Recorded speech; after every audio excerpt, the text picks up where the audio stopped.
ఎవరైనా ఎప్పుడైనా పుణ్యక్షేత్రాలకు వెళ్తే అక్కడ 24 అవర్స్ ఉండాలి, ఒక నిద్ర చేయాలి అని అంటుంటారు కదండి.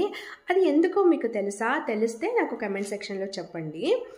నాకు తెలిసిన ఒక చిన్న ఇన్ఫర్మేషన్ అయితే మీకు ఈరోజు ఈ వీడియోలో చెప్తాను. ఇది కాకుండా మీకు ఏమైనా వేరే ఇన్ఫర్మేషన్స్ మీకు తెలిస్తే కనుక నాకు కమెంట్ సెక్షన్లో చెప్పండి, నేను కూడా తెలుసుకుంటాను. అలాగే చాలామంది ఈ వీడియో చూసే వాళ్ళు కూడా తెలుసుకుంటారనమాట. పుణ్యక్షేత్రాలలో యూజువలీ ఇప్పటి కాలం జనరేషన్లో దర్శనం చేసేసుకొని ఆఫ్టర్ 2-3 అవర్స్ అక్కడి నుంచి బయలుదేరిపోతారనమాట. అలా చేయొద్దండి.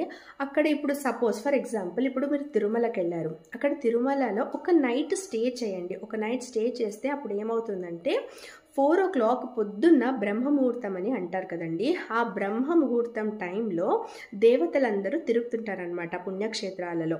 సో అప్పుడు ఏమవుతుందంటే ఆ పాజిటివ్నెస్ అంతా మీకు ట్రాన్స్ఫర్ అవుతుంది. ఎక్కడ మీకు భగవంతుడు తిరుగుతున్నాడు అంటే మాటల ఆ పాజిటివ్నెస్ అంతా, ఆ వైబ్రేషన్స్ అవన్నీ మీ దాంట్లో వస్తాయి.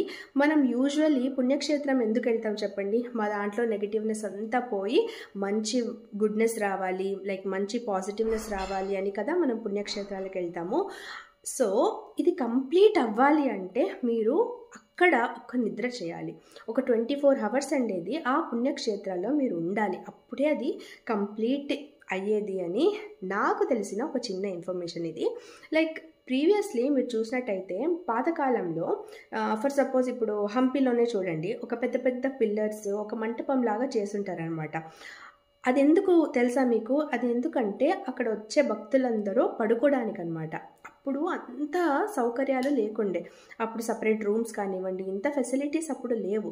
అందుకే అక్కడ పెద్ద పెద్ద స్తంభాలు, పెద్ద పెద్ద మంటపాలు అక్కడ ఊరికే వదిలేస్తారనమాట. అప్పుడు వచ్చి వాళ్ళు అక్కడ ఒక నైట్ నిద్ర చేసి వాళ్ళు వెళ్తారనమాట.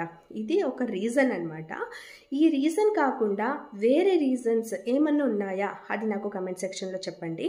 నాకు కూడా తెలుసుకోవాలని ఒక చిన్న క్యూరియాసిటీ ఉంది. ఇది నాకు వేరే వాళ్ళు చెప్తే నేను విన్నాను అనమాట. సో నెక్స్ట్ టైం నేనైతే ఎక్కడికైనా వెళ్తే నేను 100% అక్కడ ఉండడానికి ట్రై చేస్తాను. ఈ వీడియో అయినంత షేర్ చేయండి, ఎందుకంటే ఇది చాలామందికి తెలీదు. వేరే ఎప్పుడైనా వాళ్ళు ప్లాన్ చేసుకుంటే అకార్డింగ్లీ లైక్ 1 day అక్కడ స్టే ఉండాలి అన్నట్టు ప్లాన్ చేసుకుంటారండి. So please forward this message, share చేయండి. Thank you so much. ఈ వీడియో మీకు నచ్చితే కనుక ఒక లైక్ మాత్రం మర్చిపోవద్దు.